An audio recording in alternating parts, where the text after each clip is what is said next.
But you're on first, man, aren't you? Sure, for sure. Yeah. Hi, everybody. Sorry, we've had some fun technical issues, but we're ready to go here.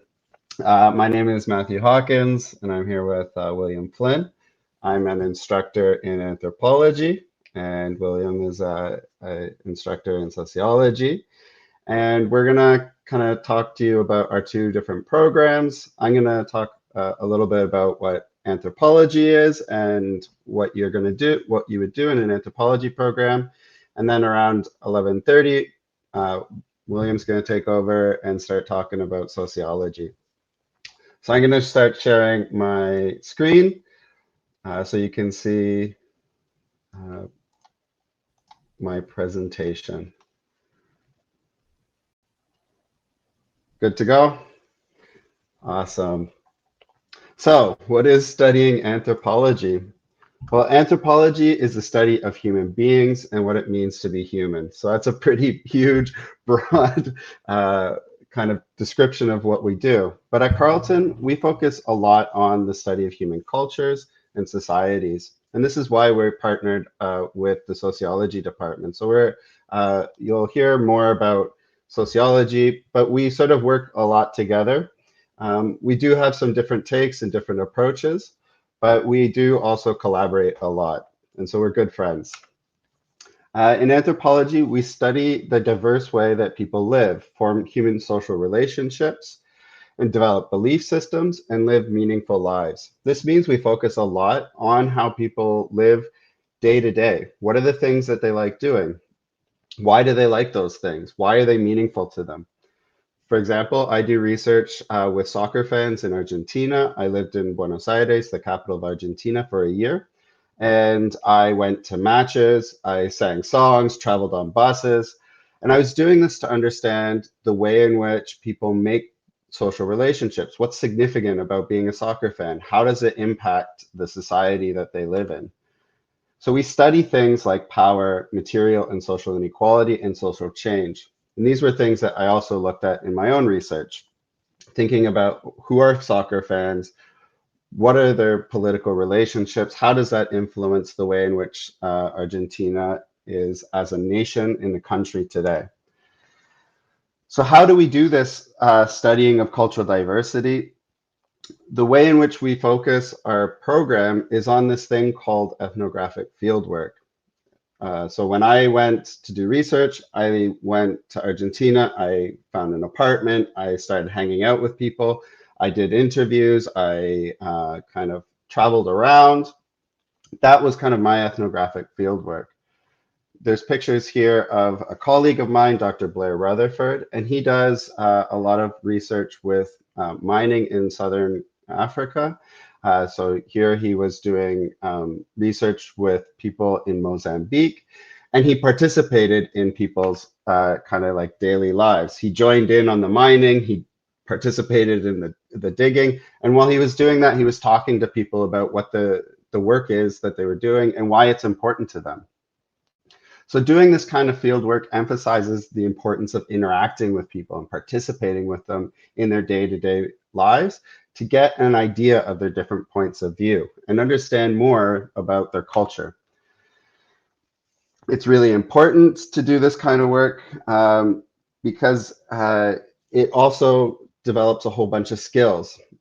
And for us in the anthropology department, one of the things that we're really concerned about when we're teaching classes to you is to develop your own skills in developing research.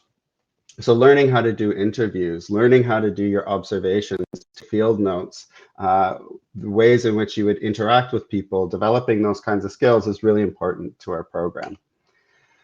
In the first year, you'll take one of these two options.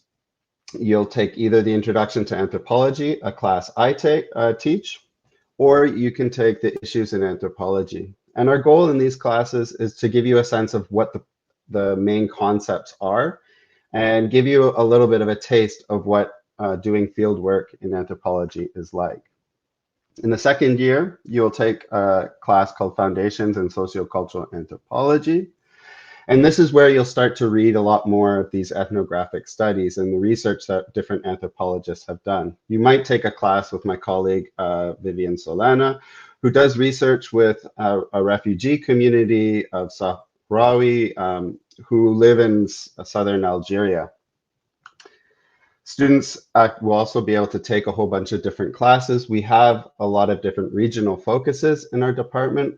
We have Latin Americanists like myself, people who study different parts of Africa, who study in the Middle East, who have done research in North America, in Canada, and Alaska. So you'll be able to take a class that focuses more on one of those geographic regions. You also sort of, by doing that, learn a little bit more about some of these big concepts that we like to study and focus on. So you might learn more about race and racism in the Americas, or religion and politics in the Middle East, or middle class culture in North America. In your third and fourth year, this is where things start to become more specialized, where you start learning more specific topics. Maybe you're going to study ecology, environment, and relationships to non-humans with my colleague, Dr. Dean Novelli Lang. And she studies relationships between humans and bears in Alaska. You may study something in medical anthropology. A colleague of mine does research, has done her research in Thailand in Southeast Asia, studying the ways in which AIDS has affected social relationships. You may take a class with me about sport in the body and physical activity. And in this class, we get to sort of explore how we understand the world through our own physical actions, and sort of like debate and discuss the political and social significance of sport itself. You could take a class in globalization, development and economic anthropology, language and the North, linguistic anthropology, gender and sexuality, jokes, humor and laughter, and experiments in ethnography and visual anthropology. This is just to give you sort of a sense that we really are a broad program, that we are really interested in a diversity of different kinds of human relationships and social realities. And you'll get a chance to be exposed to these different viewpoints and different ethnographic areas if you join us in our program. And one of the things that is really special about anthropology is the opportunity to develop these research skills. So if you do a four-year honors program, one of the things you can do at the very end of your undergraduate career is to do your own research project, a chance to practice some of these skills that we've been teaching you throughout these different courses. Some of the students that I have supervised have done a whole bunch of different topics. They pick a topic that they're really passionate about and start investigating it. Some students have done projects such as mental health and gender in physical training. So like working out, and how does that relate to the way in which people think about their mental health? Ideas of nature through cross-country skiing. That student went and was an avid cross-country skier, and so they went out and they skied with people and paid attention to the ways in which that shaped their understanding of the natural environment, what it meant to be going out into the winter, and how that affected them. Harm reduction and drug use, migrant workers and rights activists. So a student researcher was talking to different activists during COVID to learn about the situation of migrant workers in Southern Ontario. A student had also done a project on Somali community in Ottawa and their experiences of race and racism. So to do these kinds of projects, the students learned a whole bunch of different skills. First, they kind of learned how to come up with a research question, how to plan for their research project, and look for the different sites where they could go and do their research, find out who they should be talking to, and set up interviews and places to hang out. While they were spending time with people, they learned how to use their observational skills, how to document their interactions, how to pay attention to the important things that people are telling you about their lives, and how to ask really good questions when you have a chance to interview them. We also have been adapting a lot of our ethnographic research to the contemporary situation. So a lot of students are learning how to use social media to understand culture. And a lot of different projects are exploring things like TikTok, Instagram, to see how people are socially interacting in the world that we live in today. So what does all of this, or what are some things that you can add to your anthropology degree? And in some ways, what are the ways that you can get some practical experience while you're doing your anthropology program? You could take a placement course. And so a lot of students now are adding this placement course in their third or fourth year, where they go and work with an organization for 8 hours a week, and they get to apply some of their academic skills, the reading, the writing, the research, to practical problems of different organizations. So people have worked in community health, in different advocacy organizations and media literacy. And this is a program that we share with sociology. You could perhaps sign up for a co-op program and get a placement, a paid placement over 3 semesters, often in places like government or the private sector, to get some added experience while you're completing your degree. And you can also add a minor. And we really encourage our students to think about specializing in a different area alongside anthropology. So if you're really interested in a particular region, you can add a minor in African studies or Latin American and Caribbean studies, or in the community engagement minor that we share with sociology. And I think William's going to talk a lot more about that program.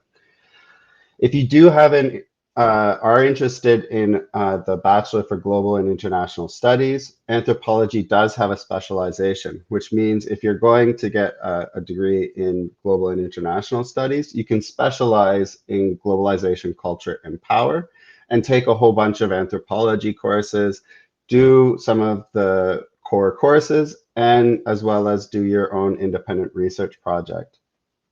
So that's another option to sort of get into anthropology. You do all of this, you finish with your degree. What does that mean for you? Anthropology is a very flexible degree, and it provides you, as I've been talking about, with a lot of different skills. And those skills are going to be the ones that are going to set you apart from a lot of different other degrees, because anthropology's main focus is learning how to learn from other people, learning their points of view, getting involved in their lives, and understanding the things that are important to them. And we live in a world where people are going to be much more connected, and our problems are going to be much more complicated. We need people who are able to sort of analyze situations and sort of recognize different points of view. A lot of the work that people with an anthropology degree end up doing doesn't necessarily get labeled as an anthropologist. That doesn't mean that you don't have a lot of transferable skills. A lot of our students work in different organizations, such as government. We do have several graduates who are working in business, who are working in something called user experience, where they're applying anthropology skills to studying how programs and devices and material artifacts interact with people and clients. We encourage students to think about the diversity of possibilities of applying these skills. So how people kind of like emphasizing a focus on the ability to understand how people's concerns, programs, services, and technology interact. And that is where a lot of anthropologists end up working. Of course, if you're really interested in anthropology, you can continue in your studies into a master's and a PhD, or you can sort of take an anthropology degree into teaching. So some of the different areas that people have applied this ethnographic research method skills are in healthcare and health policy. So if you are really interested in medical anthropology and you want to learn about the ideas of health and the body and the way in which people understand their health in different ways, or how people are treated in the medical system, a lot of anthropologists have helped change how we interact in healthcare. You can join public policy and study in government programs. I did research for the government in terms of how they deliver a program. And I went out and talked to different clients of the government to understand how was the program affecting them and what kinds of problems were coming up because of the way in which the program was being delivered to them in their different circumstances. People can do research in community and economic development, environmental advocacy groups, cross-cultural contexts and international organizations, and of course, applied design, which I talked about. So there's a lot of different things that you can do with an anthropology degree. And I think it's really important to sort of recognize that diversity. If you have any questions, I'm kind of getting to the end of the presentation. But if you have any questions, hopefully we'll have some time at the very end of this session to sort of hear your questions and go and share a little bit more information. But you can always contact me. I'm the Anthropology Undergraduate Coordinator. My email is there, and I will also put it into the chat. You can also go to our booth after the presentation and talk to our undergraduate program administrator, Kim Mitchell, who works both with sociology and anthropology. And she's an excellent resource for any information and is somebody that you should connect with if you're interested in either of our programs. So I'm going to turn the floor over. Thank you for listening to the anthropology component. I'm going to turn the floor over to my colleague, William Flynn, or Billy. And at the end, hopefully, we'll have a chance to talk about any questions that you have. Thanks, Matt. We're running ahead of schedule for 11:25. So maybe I could ask you a question that would bring us kind of to the 11:30 mark, if that would be okay. For sure. Like, what made you do anthropology, Matt? That's a really good question. It's a big one, so maybe it would take 5 minutes. For me, the thing that was really important, I did my undergraduate degree at Carleton in political science, and I thought I was going to be like a really political science person.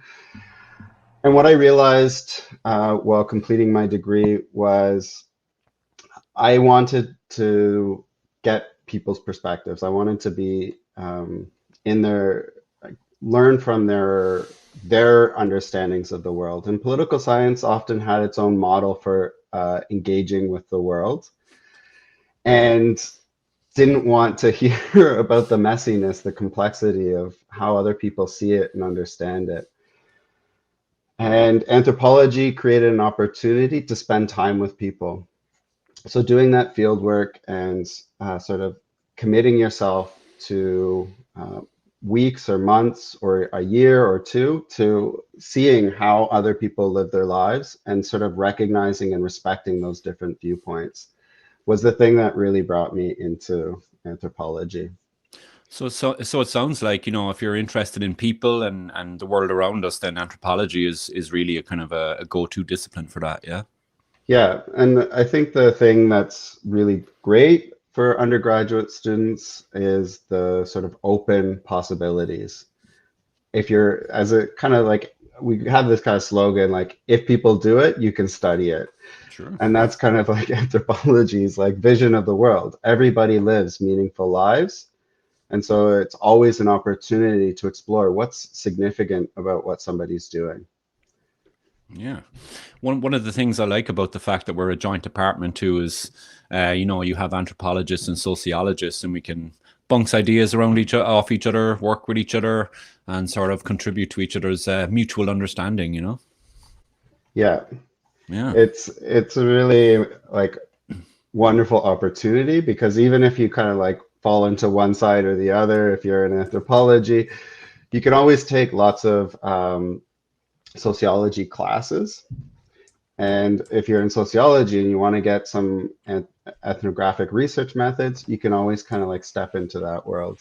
Yeah. Well, sounds exciting, Matt. Thanks very much for a fantastic presentation. I think Thank you. Yeah. I'll kind of start getting myself ready for the Yeah. sociology presentation now. Cheers, Matt, and Cheers. have a good one. Okay. Hi, everybody. You're all very, very welcome. My name is Professor William Flynn, and like my friend and colleague, Professor Hawkins, I teach first-year sociology classes as well as other classes as well. But I'm largely responsible for a lot of the first-year courses and what goes on in first-year recruitment and stuff like that in sociology. So what I'm going to do today is I'm going to go through, give you some of the highlights of our program. It's just going to be, a sort of a presentation of some of the interesting, kind of new and innovative, as well as some of the kind of tried and trusted programs and research projects that we have going in our joint department.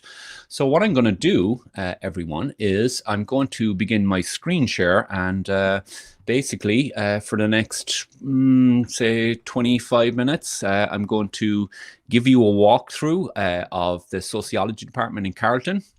And like Matt said, we have a booth open afterwards with one of our undergraduate students, a senior undergraduate student, as well as our departmental administrator, Kim Mitchell.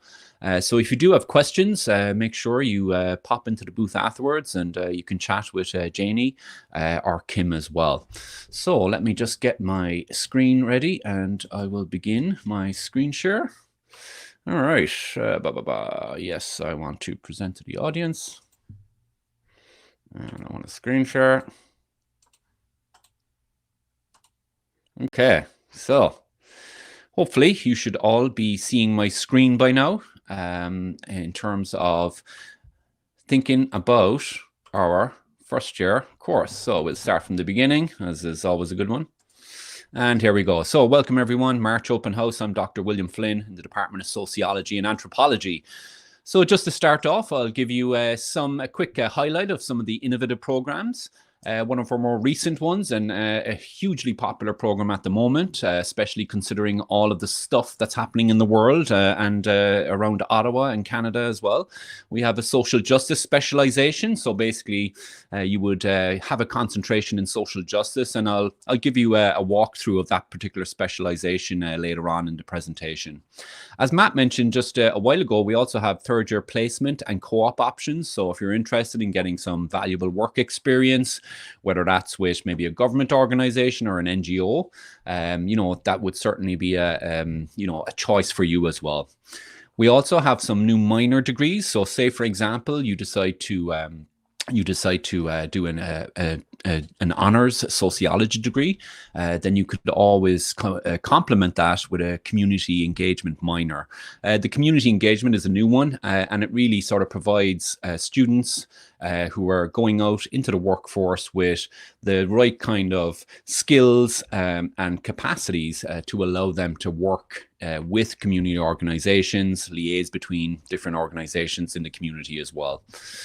We also have a fourth-year honors thesis and capstone course. So this is basically kind of like the course that will prepare you for either going further ahead in your academic studies, say you want to do a master's degree or a PhD, or if you're doing the capstone course, then you'll still prepare yourself for grad school, but there will also be a focus on job preparation and career preparation as well. So one is more of a pure sort of academic track, the fourth-year honors thesis program, whereas the capstone course, you do a bit of independent research, but you also focus on entering the job market or beginning your career after your BA as well.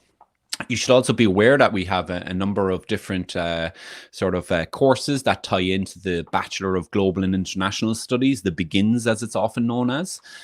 So in sociology, you can do a specialization in global inequalities and social change. And again, considering the events of the past 2 years, to say the least, then a lot of students are very much kind of interested in these kind of international programs that look at, global inequalities and some of the mechanisms for social change as well.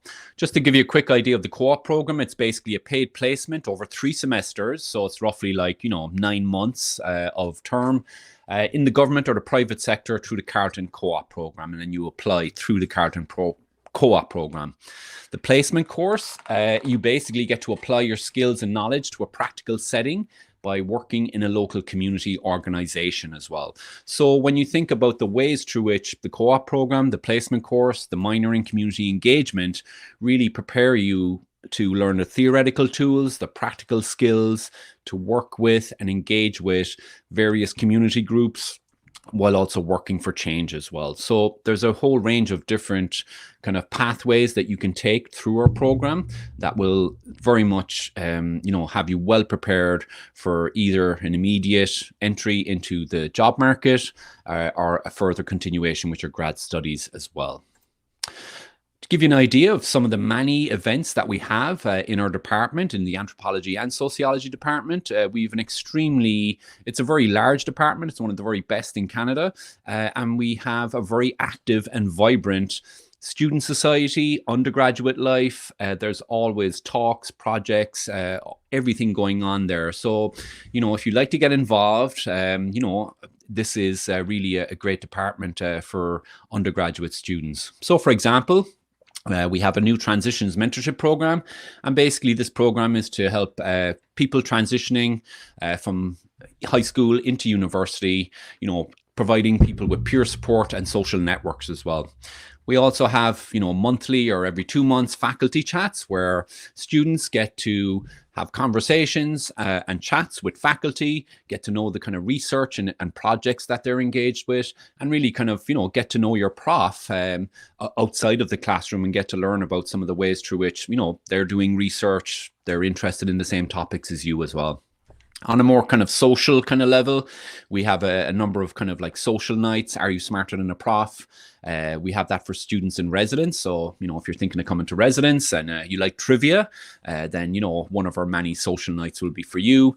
We also have things like conversations with students where it's kind of more of a town hall forum where students, raise their concerns about issues in the department, ways to improve things, and so on and so forth. So, we're kind of a department that's very much collaborative.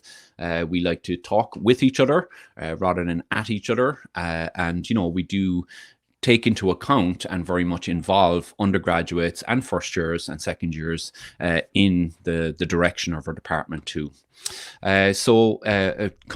Continuing on with the events and student support, we also have an emerging scholar series. So this is like recent scholars, students who have come through either Carleton or other programs, and they're developing their research and they want to share their research with us as well. We also have things like student essays, competitions, and various things like that. And a lot of our student events as well as our social justice activities are organized by our fantastic Sociology and Anthropology Student Association. It's an undergraduate student association. It's extremely active. They organize, all a range of social nights, of research talks, of faculty liaison with students. And really, I would encourage you, if you're coming to our department, to really get involved in that association because it's a great way to learn about the department, learn about who's who and what's what and what's happening there as well.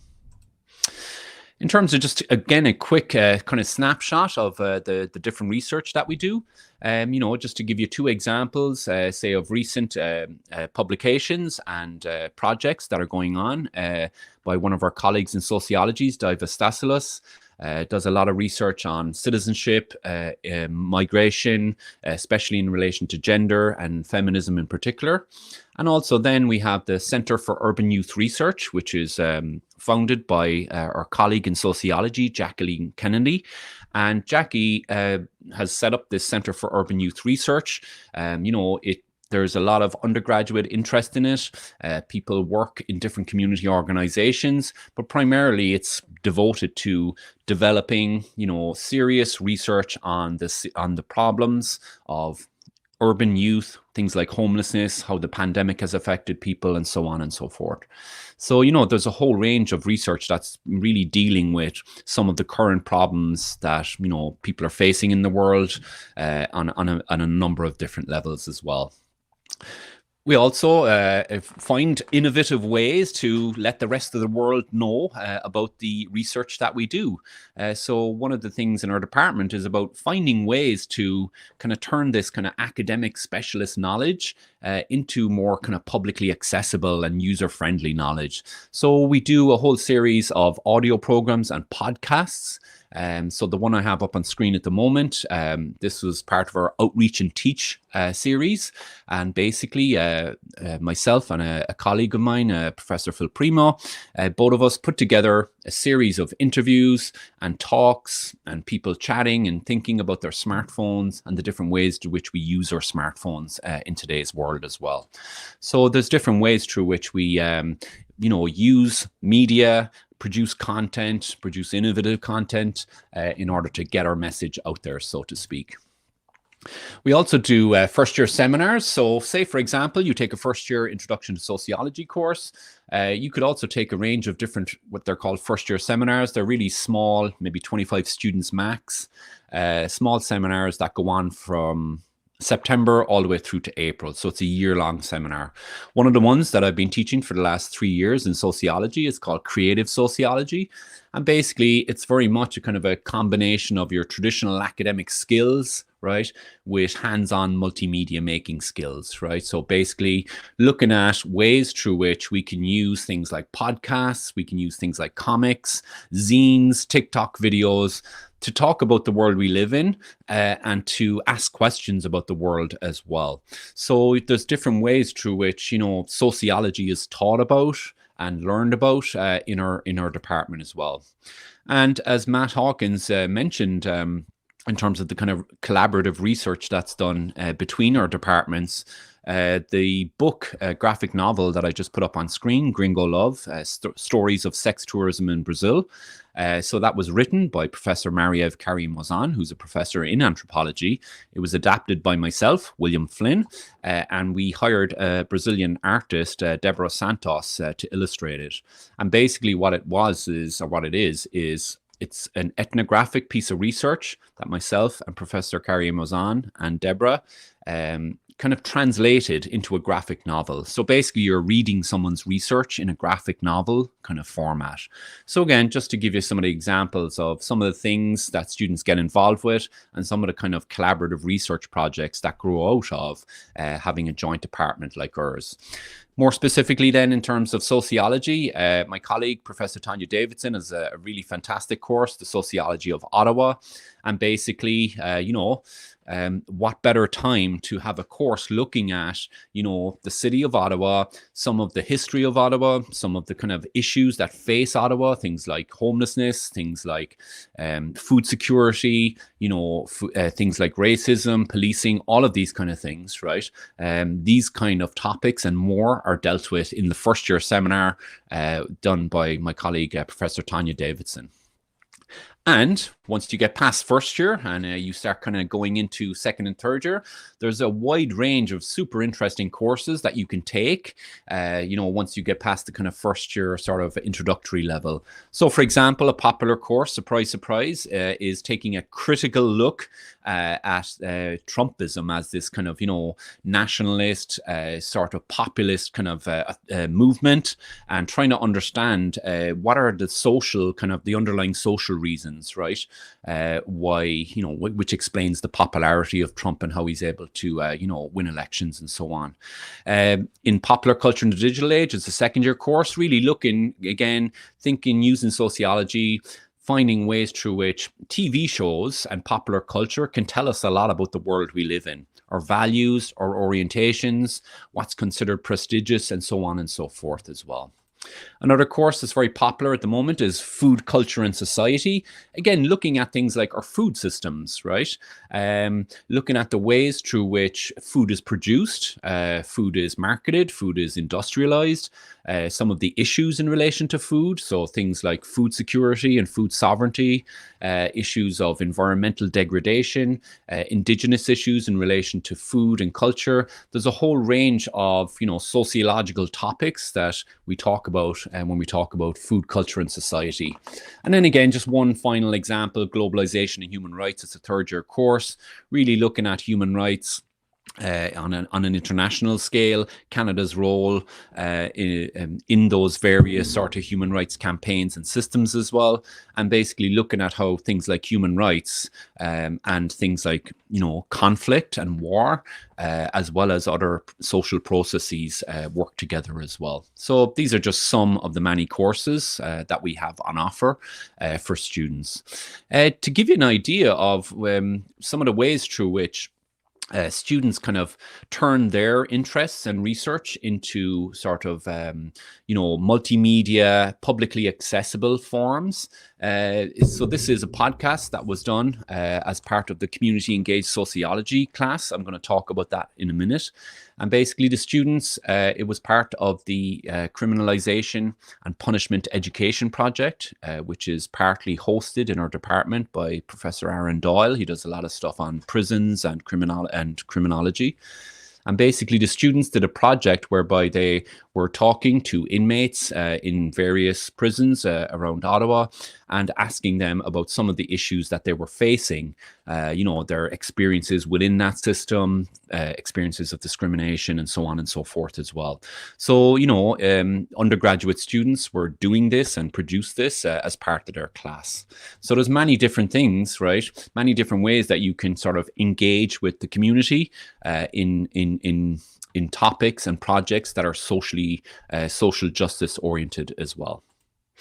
So just to give you an example, I just mentioned the course, the Community Engaged Sociology with the Collect Calls podcast that they make. The social justice stream is really kind of focused on not just kind of, theory and academic learning, but it's really about putting that learning to work in your everyday life. So the social justice stream is basically a kind of a concentration of courses that you take that have a focus on, community organization and social justice. So basically, you partner with community organization. There's various people who come in who work for those organizations, give talks. You can do job shadows and end up working with people as well. And oftentimes the students end up working on projects, right, to promote and get the message out there for various kind of organizations. So, for example, the Ottawa Coalition to End Violence Against Women, some of the students in the Community Engaged Sociology class put together a YouTube video that kind of, highlights some of the issues and concerns of that organization. The Moms Ottawa, which is Mothers Offering Mutual Support. It's a sort of a support group for mothers who have children and partners and spouses who are incarcerated as well, right? So, again, they produce a video or some sort of messaging program that will help that organization get its message out as well. So the social justice stream then just basically consists of 4 courses, right? So you do your foundations in social justice and you learn all of the different sort of methods and kind of theoretical approaches to this. And then in the 3rd year course, Social Justice in Action, you really kind of get to meet a lot of the community organizers, politicians, academics, activists who are very much involved in ongoing organizations, various forms of community organizations as well. In Sociology 3430, Studies in Collective Action and Social Movements, you learn how social movements, right, organize, how they mobilize resources, how they are sometimes successful, how they're sometimes unsuccessful in their different projects. So you combine this kind of academic and practical aspect of looking at specific examples and case studies of social movements. And then finally, in your sociology, in your 4th year course, Community Engaged Sociology, that's where you get to, develop your own project, work with a community group, and maybe produce something like the Cold Calls podcast that I showed you just there, or produce one of the many other forms of projects that are come out of the Community Engaged Sociology class. So that's kind of like an overview of our course. Some of the kind of highlights, and what I'm going to spend now for the next 10 minutes is just basically kind of just give you an idea of some of the kind of, the outcomes, what you learn with a degree in sociology, what kind of skills you'll have, what people have, what kind of jobs and careers people have got with sociology degrees from our department as well. So basically, what will you learn? Well, you learn some very valuable things. One of the main things is analytical ability. Okay, so the ability to analyze social issues and problems from a variety of perspectives. You'll also learn how to understand how and why the social context of events and situations matter, right? So the broader social context and environment in which, we all live and we think and so on and so forth, that matters too, as well as a whole range of transferable skills. So transferable skills like sociology, there's no sort of straightforward, job that you can go into as a sociologist, like an engineer or a lawyer or a dentist. But at the same time, sociology does teach and provide people with a whole range of, critically important transferable skills that are in high demand in today's work market and labor market, especially in the era of automation as well. So a lot of the skills, the transferable skills that we're teaching our students, right, over the course of their degree are the kind of skills that, first of all, can't be automated, right? And second of all, are the kind of skills that you can apply to many different kind of situations as well. So you have communication skills, or written digital. You have critical thinking and analysis skills. So really learning how to kind of analyze situations, to analyze research, to think about social problems and the kind of questions you have to ask.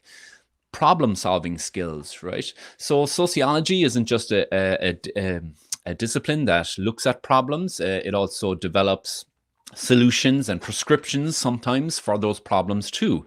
So, say for example, if you're interested in social policy, for example, well then, how do you solve a problem like youth homelessness? It's not straightforward. It's extremely complicated, involving many different parts. So, learning how to kind of think about problems in a very complicated way is an absolutely crucial and valuable skill. Intercultural understanding, obviously, if you're doing sociology and anthropology, right, you're going to have a diverse bunch of students in your class, right, coming from all sorts of different backgrounds and perspectives, right? So you're going to have an Irish prof, me, teaching you your introduction to sociology class. So, there's different ways through which, you're exposed to, intercultural experiences, people kind of coming at the discipline with different perspectives and values as well. Also organizational skills. So, a lot of the kind of skills that you use will be working in groups, learning how to become independent, learning how to set your own schedule and run your own projects as well. One of the key skills that students come out of our program with, and one of the most immediately marketable skills, are the research skills. So basically your sociological research skills, you learn these through doing different methods courses, and you learn things like quantitative methods. So things like statistical analysis, looking at surveys, analyzing polls and all these kind of things. And you can also do qualitative methods. So things like interviewing people, right? Doing focus groups, doing ethnography, as Matt mentioned earlier as well. So one of the kind of key skills that you do have with you and in your back pocket, so to speak, with a degree from our department, is those crucial research skills as well. And why are these kind of transferable skills important? Well, don't take my word for it. There's a whole range of research. So, for example, World Economic Forum, claims in 2020 top skills in demand would be complex problem solving, critical thinking, creativity, and people management. All of these 4 skills mentioned by the World Economic Forum, right, are very much core skills that you learn in our department, right, whether it's going through the sociology program or whether it's going through the anthropology program as well. I mentioned automation there. Again, Frey and Osborne, who did some research in 2019 on careers in automation, really kind of like came up with a bunch of different sort of careers that have the lowest chance of automation. So careers that focus on creative intelligence, right, or developing clever solutions to problems, not just kind of, repeating the same thing all the time. These are the kind of sort of non-transferable or non-automatable skills. In terms of, say, like what's called like sometimes moral or civic intelligence, right? Contributing to the world in a positive way, whether that's maybe, say in terms of, say, participating in a community group, whether that's becoming involved in some project that will make the world a better place, right? And so on and so forth. So there's different ways through which we can use our intelligence, right, to think about and to try to solve and begin to try to solve some of the massive problems facing us as well. And then the kind of social intelligence part is negotiation, right? So again, you learn that whether through working on teams, whether doing through placement projects or co-op projects, or working in the community engaged sociology class as well. There's a whole range of different courses and projects you can do that will very much kind of make sure that when you're coming out of a program that you're very much skilled up on a whole range of skills that aren't going to be redundant in 5 years' time. So what can you do with a degree in sociology? Many different examples, just to give you a quick idea. Many people work in government, especially in terms of public policy analysts and being a researcher. Many students of ours go on to work in community services, so like case management, counselors, mediators, educators, high school teachers, profs, and so on and so forth. Lots of people go to work in business too, right? Public relations, personnel, marketing, sales, are very much kind of key careers. Obviously, then in terms of researcher, you don't have to be just an academic researcher in as a prof, right? You can very much work as a researcher for government. You can work as a researcher for a number of different private-public partnerships and so on and so forth. Work in education as a teacher, prof, or administrator. And then finally, one of the ones that we particularly like is to change the world. And we mean that seriously. So, working with a community organization, starting up your own community organization, right, as some of our students have done, and getting involved in nonprofits and other sort of socially beneficial organizations too. Give you some real examples of former students in our department who have, gone on to different jobs. Say, for example, Melanie, 2016 in sociology. She's now a promotions assistant at Chorus Entertainment. Steve, in 2017, he's now a junior analyst at Public Services and Procurement Canada. Sempe, in 2020, she's got a BA in sociology. She's a documentary filmmaker, and I'm actually currently working with her on a podcast program on urban sustainability and development. There's many different sort of career options, real life examples of jobs you can do, and the kind of sort of general field and area of potential career things. Just to briefly mention it, like I said, our department is very much interested in finding ways to get our research and our teaching ideas out into the general public. So 2 or 3 years ago, myself and again my colleague Professor Phil Primo started up and are co-hosting a departmental podcast looking at all things sociology and anthropology. Just to give you an example of some of our recent episodes, we had one featuring our undergraduate students and the Undergraduates Association co-presidents, Janie and Felicity, and myself and Phil were talking and chatting with them about their experience as students. So that's on the department podcast. You can see the thumbnail up there. You can also, say, for example, listen to, say, anthropology graduate students, right, talking about their research experience up in Alaska as well. So that, check out the podcast. There's many different episodes that will actually give you a really good idea of some of the different ways through which we, do research, think about the world, do collaborative projects in anthropology and sociology as well. The Sociology and Anthropology Student Association, SASA, are all over social media, right? So even if you just put in SASA, they're on Twitter, Instagram, and I have yet to put up their TikTok page, but Facebook, everywhere. SASA are fantastic. They're undergraduate students who have come up through the program, like you will be doing as well, and they're involved in many different kind of programs too. So just to finish off quickly, if you have any questions, feel free to email our undergraduate coordinator, Amina Mire, and you can also contact moi, our recruitment coordinator, Billy Flynn, at the email address below. So I'm sorry, I'm kind of speeding up my speech at the very end, but I know we are almost out of time. So I am going to stop sharing my screen now.